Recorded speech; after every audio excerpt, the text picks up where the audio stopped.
Olá, aqui é o professor Gilson de Mendonça. Vamos falar um pouquinho sobre o sistema endócrino, sobre os hormônios reprodutivos, nesse primeiro momento. Falar sobre alguns aspectos gerais, introdutórios ao tema, e depois os hormônios hipofisiários relacionados com a atividade reprodutiva. A atividade reprodutiva ela é controlada basicamente por dois sistemas, que são os dois grandes sistemas controladores do organismo: o sistema nervoso central e o sistema endócrino. No caso da atividade reprodutiva, ambos os sistemas estarão ligados pelo hipotálamo, no chamado sistema porta-hipotálamo-hipofisiário, ou sistema porta-hipotalâmico-hipofisiário, ou ainda conhecido pelo nome de eixo hipotálamo-hipófise. Esse eixo, essa inter-relação, essa comunicação entre hipotálamo e hipófise, entre o sistema nervoso central e o sistema endócrino, é fundamental para a garantia da atividade reprodutiva. Dentre as glândulas endócrinas envolvidas na reprodução, inicialmente então é necessário citar o hipotálamo e a hipófise, mais especificamente a hipófise anterior, embora a hipófise posterior também esteja envolvida com a atividade reprodutiva, através da secreção da ocitocina, mas no primeiro momento nos interessa a hipófise anterior. As gônadas é o termo genérico que se dá a ovários e testículos em indivíduos do sexo feminino e masculino, respectivamente. As gônadas secretam hormônios chamados hormônios gonadais. No caso dos machos, no caso do testículo, o hormônio principal secretado é a testosterona. E no caso da gônada feminina, no caso dos ovários, os hormônios principais secretados são os estrógenos e a progesterona. Em terceiro lugar, nós temos uma glândula chamada glândula pineal, ou também conhecida pela epífise. É uma glândula localizada próxima ao hipotálamo, na base do cérebro. E essa glândula produz um hormônio chamado melatonina. Esse hormônio ele é secretado pela glândula pineal em função do fotoperíodo, em função da duração das horas de luz do dia. A informação a respeito da luminosidade, a informação luminosa, ela é detectada pela retina, né, nos olhos, e essa informação via neural chega ao sistema nervoso central, e quando houver diminuição na duração das horas de luz do dia, né, quando o dia diminuir sua durabilidade, em termos de luminosidade, aumenta a secreção de melatonina pela glândula pineal, e vice-versa. Os hormônios hipotalâmicos, eles podem ser inibidores ou liberadores, né? No caso da atividade reprodutiva, nos interessa, em primeiro lugar, um hormônio chamado GNRH. GNRH é a abreviatura de hormônio liberador de gonadotropinas, é um hormônio do hipotálamo, e é esse hormônio que, em nível da hipófise anterior, vai estimular a liberação das chamadas gonadotropinas. As gonadotropinas, então, são hormônios hipofisiários, hormônios da adenipófise, e gonadotropina é o nome genérico que se dá a esses dois hormônios aqui. É o FSH, que é o hormônio folículo estimulante, e é o LH, que é o hormônio luteinizante. Então, a secreção desses dois hormônios pela adenohipófise está na dependência direta da estimulação pelo GNRH, que é um hormônio do hipotálamo. Além desses dois hormônios, das gonadotropinas, também, no que diz respeito à atividade reprodutiva, especialmente aos mamíferos, nos interessa um terceiro hormônio adenipofisiário chamado prolactina, que é o hormônio responsável pelo desenvolvimento, pelo funcionamento da glândula mamária dos mamíferos. O FSH, o hormônio folículo estimulante, ele promove crescimento e maturação do folículo ovariano até na chegada no estágio de folículo de Graafi ou terciário. No caso das fêmeas, na produção de estrógenos pelos ovários, o FSH necessita da presença do LH, então no caso das fêmeas, esses dois hormônios atuam de forma conjunta, né, de forma sinérgica. E no caso dos machos, o FSH está relacionado com o evento da espermatogênese, ou seja, com o processo de formação do gameta masculino ou espermatozoide. O LH, ou hormônio luteinizante, que é a segunda gonadotropina citada, ele tem uma ação, então, nas fêmeas, uma ação conjunta com o FSH, para a produção de estrógenos, dentro dos estrógenos, o estradiol, o principal representante. O LH também ele é responsável pelo evento, desencadeamento do evento da ovulação ou ovocitação. Existe um pico de secreção pré-ovulatória do LH, momentos antes da ruptura do folículo, da liberação do ovócito. E depois o LH também vai estar relacionado com a formação do chamado corpo lúteo, que é aquele tecido que preenche a cavidade folicular. A estrutura chamada corpo lúteo é responsável pela secreção de progesterona nas fases iniciais da gestação ou durante o ciclo, a fase luteal do ciclo reprodutivo. Isso nas fêmeas. Nos machos, o LH está relacionado com a síntese do hormônio masculino testosterona. A regulação da secreção das gonadotropinas, do FSH e do LH, vai depender se nós estivermos falando de machos ou de fêmeas, indivíduo sexo masculino ou feminino. No caso dos indivíduos sexo masculino, a via de regulação das gonadotropinas é representada nesse slide. O hipotálamo secreta o GNRH, como já citado anteriormente. GNRH age sobre a hipófise anterior, ou adenohipófise, estimulando a liberação das duas gonadotropinas, do FSH e do LH. Nos machos, então, essas gonadotropinas vão agir na gônada masculina, ou seja, no testículo. E, no caso do FSH, o FSH ele estimula as células de Sertoli a secretar um mediador químico chamado inibina. Além, obviamente, de estar estimulando a via de espermatogênese, a via da formação dos espermatozoides. O LH, por sua vez, tem receptores nas células de Leydig e estimula essas células a produzir a testosterona, que é o hormônio masculino por excelência. A via de regulação se dá da seguinte forma. A inibina produzida pelas células de Sertoli a partir da estimulação do FSH, quando em níveis elevados, pode fazer feedback negativo na adenopófise, inibindo essa parte da glândula a secretar as gonadotropinas. Então, essa primeira alça é o primeiro mecanismo, o primeiro caminho que se entende que existe para a regulação da secreção das gonadotropinas, pela inibina liberada pelas células de Sertoli.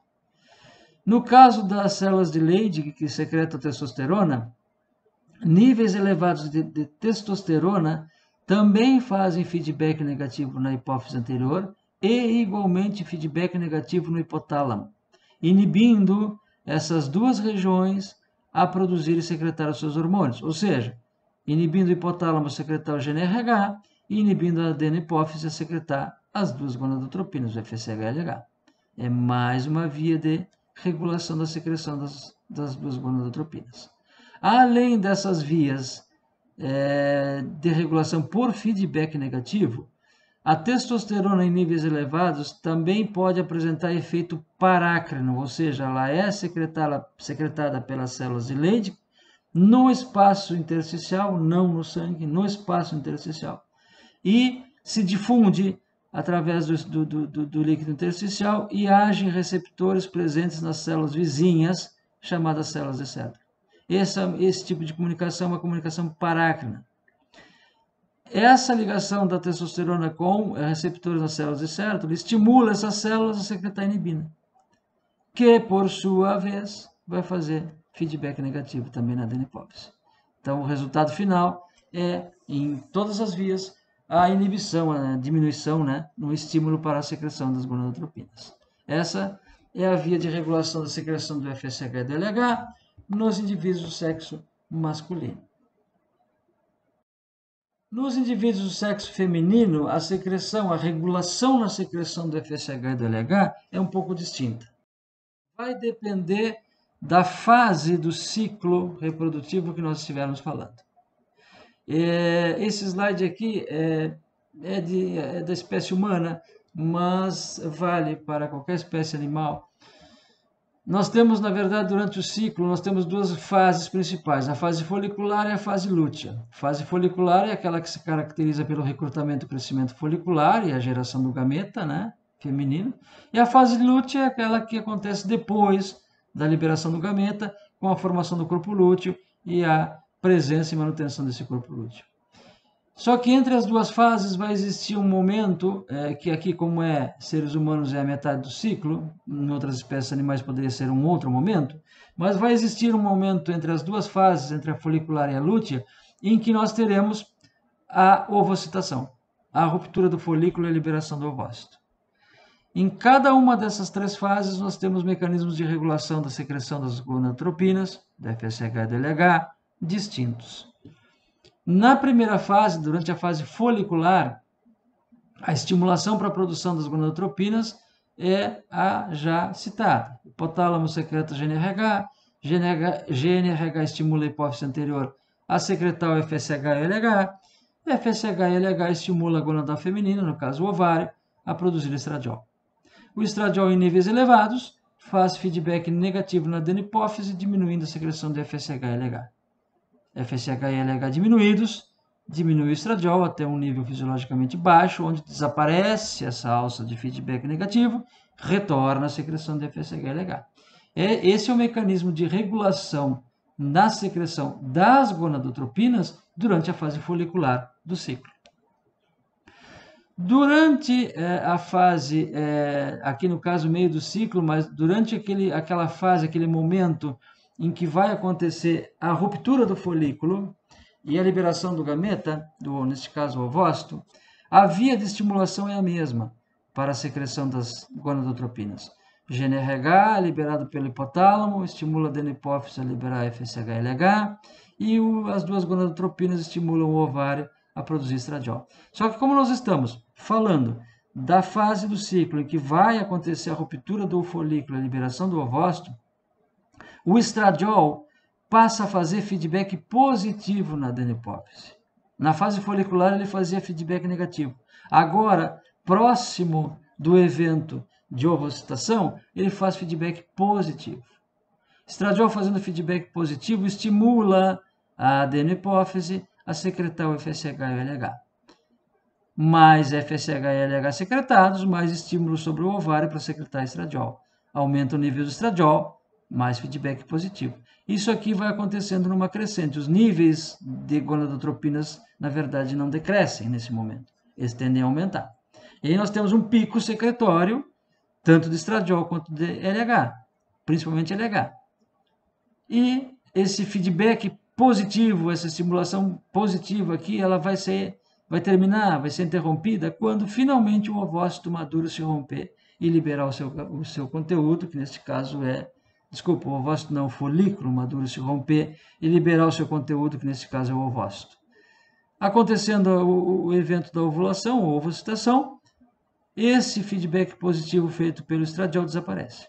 E aí nós entramos na outra fase do ciclo, que é a fase lútea. Durante a fase lútea, vai haver a formação do corpo lúteo e tudo mais, mas pensando nas gonadotropinas, pensando no FSH e no LH, mais uma vez, a via de regulação de estimulação na produção é a mesma, né? O hipotálamo secreta GNRH, GNRH estimula a adenipófise a secretar as gonadotropinas no ovário, só que estimulam o ovário a secretar progesterona. Por que a progesterona? Por que não mais o estradiol? Porque nós estamos falando da fase lútea. Na fase lútea nós temos uma estrutura nesse ovário chamado corpo lúteo, cuja principal função nesse momento é secretar progesterona. Então, as gonadotropinas estimulam a manutenção do corpo lúteo e a secreção de progesterona. Níveis elevados de progesterona fazem feedback negativo na adenipófise e, com isso, diminui a secreção das gonadotropinas. Até o mínimo fisiológico, onde a progesterona por estar baixa, desaparece a inibição, volta a secreção de FSH e LH. Esse mecanismo regulatório é o que vai acontecer durante a fase lútea do ciclo. Então, percebe-se que dependendo nas fêmeas, nos indivíduos do sexo feminino, dependendo da fase do ciclo que nós estivermos tratando, se é a fase folicular, se é a fase próxima ou iminente à ruptura do folículo e ovocitação, ou se é a fase lútea, nós teremos mecanismos regulatórios para as gonadotropinas distintos, como ilustrados aqui, como explicados aqui nesse slide. Depois das gonadotropinas, nos interessa mais um hormônio adenipofisiário chamado prolactina. A prolactina ela é responsável pelo início e manutenção da atividade lactacional nos mamíferos. Então, ela é responsável pela estimulação do crescimento de ductos, desenvolvimento folicular da glândula mamária e capacitação das células alveolares mamárias a secretar os componentes do leite. A prolactina tem um efeito luteotrófico, ela também, né, permite a manutenção do corpo lúteo, embora esse efeito de manutenção, crescimento e manutenção do corpo lúteo da prolactina seja menor do que o efeito do LH. O LH é o hormônio luteotrófico por excelência. E a prolactina também está relacionada e associada aos efeitos estacionais e lactacionais da reprodução. A prolactina tem um efeito anticoncepcional temporário. A prolactina inibe a secreção de GnRH pelo hipotálamo e com isso diminui a liberação de gonadotropinas e, portanto, nas fases iniciais da lactação, né, e quando a prolactina estiver elevada, a secreção de prolactina estiver elevada, há uma tendência de uma dificuldade maior, de uma dificultação maior ao retorno à atividade reprodutiva. Isso, associado a alguns efeitos estacionais, pode comprometer sobremaneira o retorno à atividade reprodutiva dos animais. No caso da neurohipófise, nos interessa a ocitocina, né, que é um principal hormônio neurohipofisiário relacionado com a atividade reprodutiva. A ocitocina também pode ser produzida pelo corpo lúteo, além da neurohipófise, claro, quando o corpo lúteo existir, quando ele estiver presente no ovário. Durante a fase folicular do ciclo estral e no final da gestação, a ocitocina é responsável pelas contrações da musculatura lisa, tanto do miométrio, né, da camada muscular do útero, quanto na contração da musculatura lisa das trompas uterinas, né, para auxiliar na condução dos gametas e para auxiliar na fertilização. A ocitocina produzida pelos ovários induz a liberação pelo endométrio uterino de um mediador químico chamado prostaglandina F2-alfa. A prostaglandina F2-alfa, na verdade, é um agente luteolítico. Quando não houver a concepção, quando não houver o início de uma gestação, o ovócito ele é eliminado do organismo, né? Para que o novo ciclo recomece. E o corpo lúteo, para que o ovócito seja eliminado, né, para que o novo ciclo recomece, o corpo lúteo tem que ser destruído através do evento da luteólise. O principal agente luteolítico do organismo é a prostaglandina F2-alfa, produzida lá pelo endométrio uterino. Então, e essa produção de prostaglandina ela é estimulada pela ocitocina ovariana. Então, se não houver o reconhecimento materno da gestação, se não houver uma gestação em curso, a ocitocina ovariana vai induzir a liberação de prostaglandina F2-alfa, regride, destrói, lisa o corpo lúteo e um novo ciclo recomeça. Além disso, a ocitocina também tem, nos casos dos mamíferos, também tem relação direta com o reflexo da ejeção ou da liberação do leite, porque a ocitocina é o hormônio que estimula a contração das células mioepiteliais dos alvéolos mamários, consequentemente a compressão do alvéolo e a eliminação do seu conteúdo, que é o leite anteriormente produzido. Então, a ejeção do leite é um reflexo nervoso e que está ligado diretamente à presença, né, e à ação da ocitocina em nível de glândula mamária. Nesse primeiro momento, era isso que tínhamos a comentar. Na sequência, a segunda parte dos hormônios reprodutivos.